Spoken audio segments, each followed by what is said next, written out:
श्री सुखदेव जी महाराज से विनती करी कि हे गुरुदेव हमें नरकों का वर्णन सुनाइए। हमने सुना है कि 28 प्रकार के नरक है और नरकों की गति बड़ी ही खराब होती है।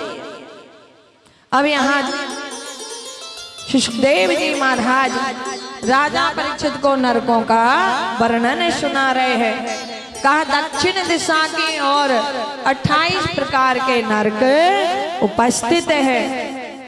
जिस प्रकार का हम कर्म करते हैं उस प्रकार के नरक में हम जाकर गिरते हैं। अब देखो एक छोटे से उदाहरण से समझाऊं।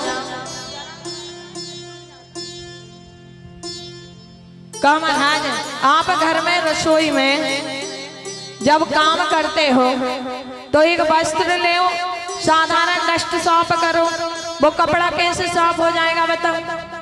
नॉर्मल तरीके साफ कर लोगे। और वहीं पर एक लो जिससे घी तेल में डुबाओ साफ करो, वो कैसे साफ हो मुझे बताओ जरा। आप कहो भाई गर्म पानी में भी खौलाएंगे और पीटनी से भी पीटेंगे धनाधन, पर फिर भी वो साफ नहीं होगा।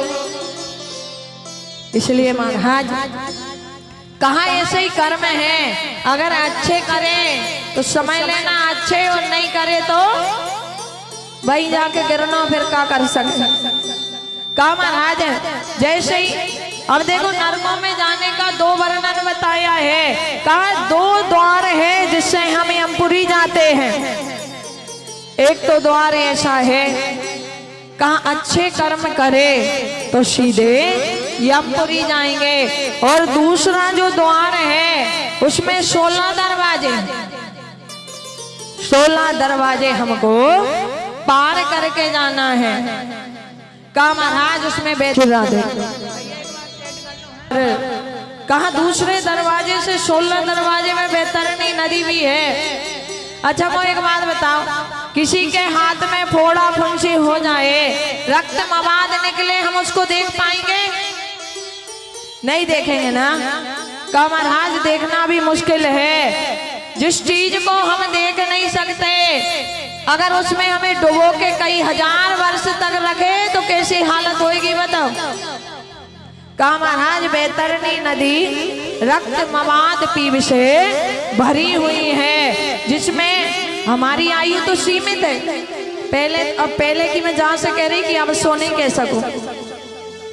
पहले कहते भैया 100 वर्ष की आयु है, अब तो कह लो 70 हो गए तो बहुत बढ़िया, पर लगानी पड़ती है।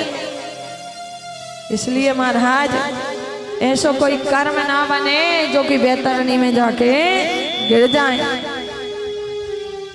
यहाँ पर जब राजा परीक्षित ने इतना भयानक नरकों का वर्णन सुना तो उनकी रूह कांपने लगी।